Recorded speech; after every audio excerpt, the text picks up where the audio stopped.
Assalomu alaykum, qadrli YouTube kanalim a'zolari, obunachilari hamda mana shu YouTube kanalimga birinchi bor kirayotgan aziz tomoshabinlar.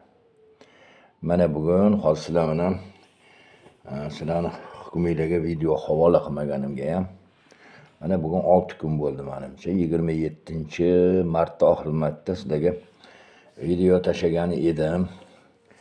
Bugün endi mayli endi o'zimni aziz muxlislarimni, eshituvchilarimni, tinglovchilarimni zeriktirib qo'ymay deb yana bir jazm qildim. Lekin mana oradan 6 kun o'tdi. Prosmotrlar yaxshi. Xudoga shukr, ancha voqealar ham bo'lib o'tyapti dunyo miqyosida. Global miqyos mintaqamizda mana shu respublikamizda ham bir qancha siyosiy, ijtimoiy, iqtisodiy, madaniy, huquqiy bir necha jarayonlar bo'lib o'tyapti. Men sizlarni avvalamboshiq bugun 1-aprel, demak bahor oyining 2-oyini boshlanishi bilan tabriklayman. Undan tashqari bugun 1-aprel kuni tug'ilgan kunlarini nishonlayotgan barcha hamyurtlarimizni tabriklayman. Va sizlarga bugungi kun to'g'risida, ya'ni 1-aprel xalqaro qanaqa kun? Xalqaro kulgi va mutoyiba kuni deyiladi. Hazil kuni ham deyishadi. Shu umumiy ma'nodagi gaplar. Endi ayrimlar buni yolg'onchilarning kuni yoki bo'lmasa aldash mumkin bo'lgan kun deb hisoblashadi. Shunaqa ham tushuncha bor bo'lgan. Bu endi sal qo'polroq varianti, ya'ni bu hazil mutoyiba kuni degan so'z bu xalqaro, bu endi butun dunyoda bu nishonlanib davlat darajasida yoki bo'lmasam xalq bayramlari sifatida nishonlanmaydi albatta. Bu yoki bir diniy bayramlar emas.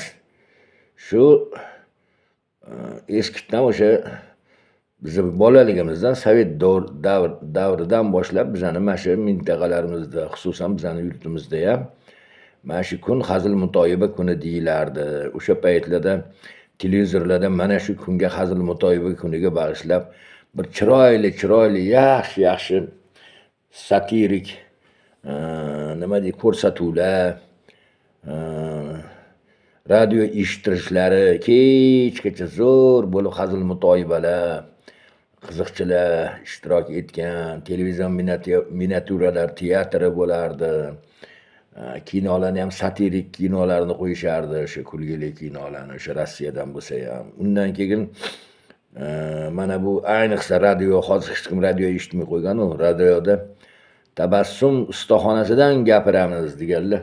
Ular endi ko'chada bizni bolaligimizdan qanaqa, asosan endi yosh kattalar emas, u bolalar buni bayram qilib bir-birlarini hazillashib aldab yurishardi. Go'yoki o'sha kuni aldash gunoh emas.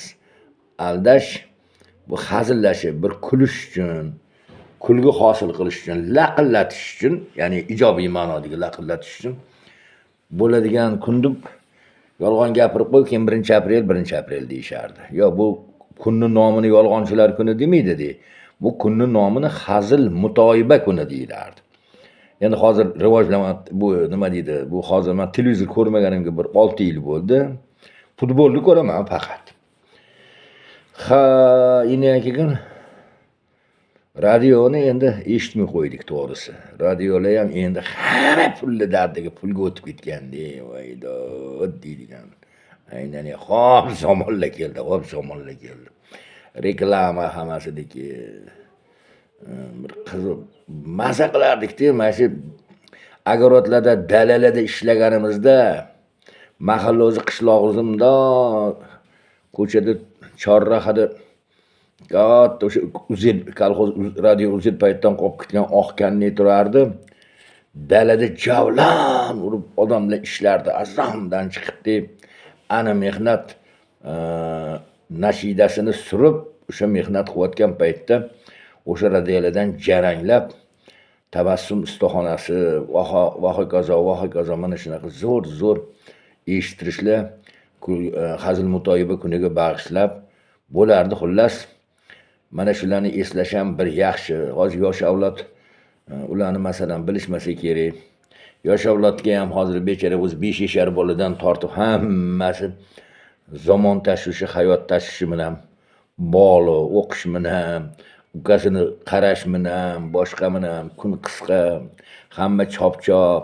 Biz o'sha paytda bundan bir 50 yil oldin voy Amerikadachi odamlar chop-chop qilib yurar ekan deb o'zimizga havosimiz kelardi-da. Amerikada vobshim hayotni qizig'i yo'q ekan, ularning hayoti tez o'tib ketar ekan.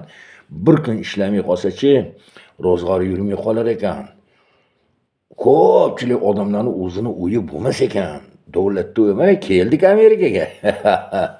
Qayerga boramiz? Globalizm. Qo'shning ko'rmasa ko'zingni qis deydi. Shunga o'xshab bir qancha maqollarni ota-bobolarimiz mash keladigan kunlarni bilib, bizani xalqda, sharq xalqlarida, endi men faqat o'zbeklar demoqchi emasman. Yoki faqat Turkiya xalqi demoqchi emasman. Biz forsiylar bilan ham demak,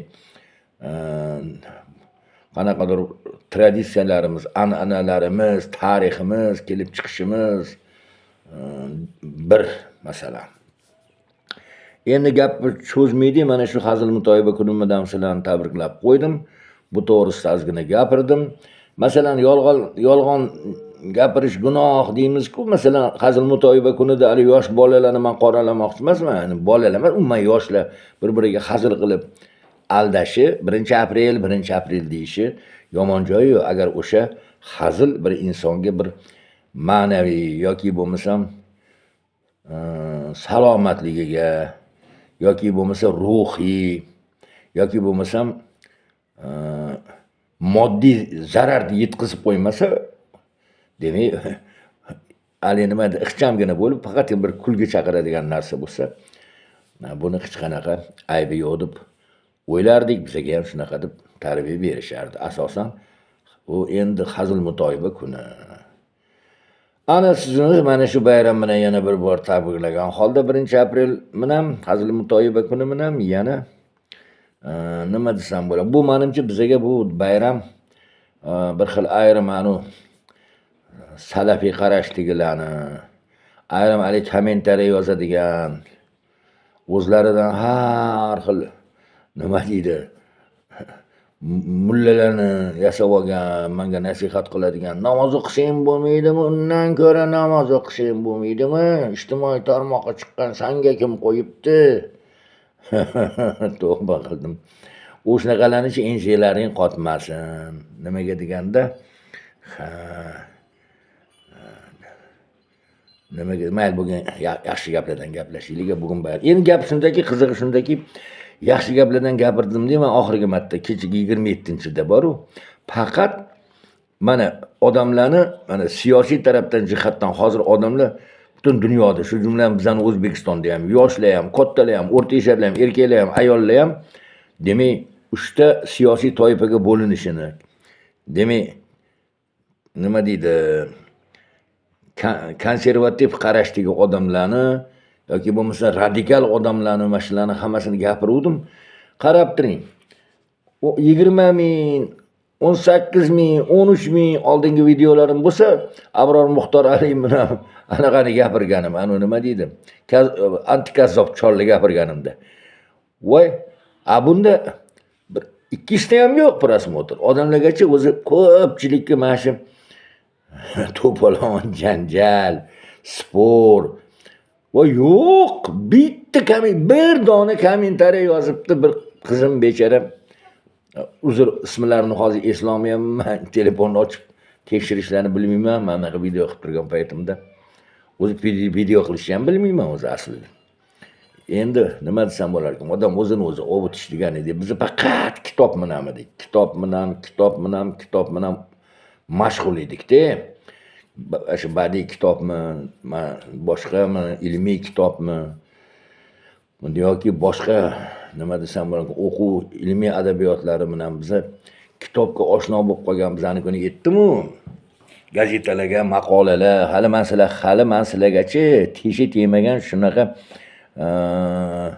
masallarimdan o'qib beraman. Men asosan masal yozganman. Gulxaniga o'xshab. Basniya deydi, Krilovga o'xshab. Endi faqatgina bitta tomoni bor, meni ham olib ketib qolishligi mumkin, masallarimni o'qisam. Chunki masal albatta kimgadir tegib ketadi. Lekin baribir sizlarga va'da qilaman, ertaga yo indinga jamlab o'sha bisotimdek gazetalarda chop etilgan va chop etishga redaktorlar qo'rqqan, ruxsat bermagan, yuragi dov bermagan masallarimni sizlarni ertaga yo indinga hukmiylarga havola qilib o'qib beraman, xudo xolasa. Sizlarni deganim bor-ku, meni hozir men bu anaqamda asosan tak 55 65 yosh, 45 55 yosh, 35 45 yosh odamlar ko'ryapti meni. Bu ham yaxshi. Tengimi ham deydi, tezak qopimi ham deydi. Yoshlar masalan meni tushunmasa, nima deyotganim. Endi ana kunda shuncha falsafamni hech kim qiziqqani yo'q. Konservativ, radikal qarashdagi boshqa. Bu bilan hech kim o'qimadimi hamman. Ikkita odam o'qisa ham demak, Xudoga shukr deyman. U yerda bir 200 tachami shunaqa. Hozir aniq sonini bilmayman. Necha mingdan riski kamayib ketdi-da, ani ig'vo to'polonli, nima deydi, so'kish kerak bo'lgan odamlar, ya'ni negativchilar so'kan videolarida ularga ham insof berib qoldi. Ishonmasanglar meni bir anaqamga kiringlar. Nima deydi kanalimga? Men kanalimga kiringlar deyishgan o'zimga lozim topmayman.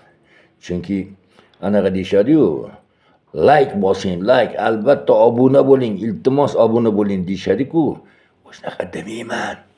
Nimaga siz bolalarim, kelinlarim, oila a'zolarim eshitib qolsa, meni hali ikkita standart 200lamachilikda o'zimga gapirmaydi, o'ylashadi. Nimaga desanglar, men jahlim qistiydi-da, ya'ni qo'shuvchi ko'payib ketgan-ku, qo'shuvchini bilasizlarmi? Voy, bu ko'chada bakalashkalardan ham ko'p-u. Biz buni qo'shuvchi ko'payishiga o'rganmaganmiz-da, sifatga o'rganganmiz. Faqat sifatga, songa emas. Voy, bu oddiy odamdan O'zbekistonda fuqarodan qo'shiqchi ko'p shakl hozir. Aksariyati endi mayli. Endi ularga ham ayb yo'q. Nimaga desiz, yediryapti, o'shani yeydigan iste'molchilar bor, o'sha qo'shiqchilarning hammasini ham muxlisi bor deb nima qilibdi? Biz ham to'g'risida voy 10 tagina bo'lardi.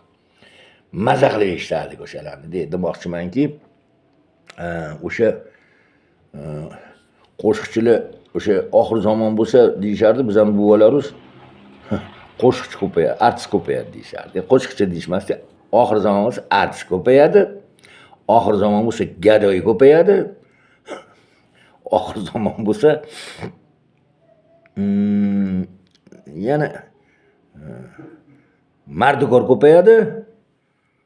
Oxir zamon bo'lsa yana bir narsa ko'payadi deyishadi. Unisi esimda yo'q. Endi hali gadoy ko'payadi deyishganiga bor-ku, hayron bo'laman-da. Ularni ham kasbi deb faqat biz yoshligimizda mana o'zimizni mana bu lo'li birodarlarimizmi yo endi birodar deb bo'lmasa kerak, tamom tilimdan olmanglar. Birodar u asosan agar xato qilayotgan bo'lsa-chi, so'kinmasdan unda kommentariyada yozib to'g'rilab qo'yaveringlar. Hamma narsani bilaman degan odam bo'lmaydi dunyoda. Mana endi o'sha hamyurtlarimiz eskidan deylu. Mana shulargina ozgina bo'lardi, o'shalar ham turli tuman. Hozir ham baraka topsin, o'shalar bo'lmasa dalaladek baklashkalar, plyonkalar, metallar hech kim yebla olmaydi. Baraka topsin shular, halol yeyotgan mashinlarni ham. Demoqchimanki, hozir endi ko'chalardachi men bitta ayolni bilaman-da. Bir 2-3 yildan beri Perikroskada anaqa og'ir oila homilador hech tug'maydi. Perikroskada yuradi. Mayli, endi men kerak-keraksiz gaplarni gapirib bormay, taninglar sog' bo'lsin, umringlar uzoq bo'lsin. Xayr sizlarga, salomat bo'linglar. Bugunlikka hech kimni so'kmadim, hech kim meni so'kmasin, aytib qo'ya qolay. Yetgancha-chi, men bu hazil mutobiq kuniga sizlarga bir ikkita tilakni, ikkita yengilikni aytib qo'yaman. Abror Muxtor Alichi ani dushmanlarigachi qalampir ishlatishdan voz kechishganmish. Keyin nima deydi? Temur Rais show deydigan bor-u, so'qish tashlaganmish. Mana zo'r yengilik-da bu.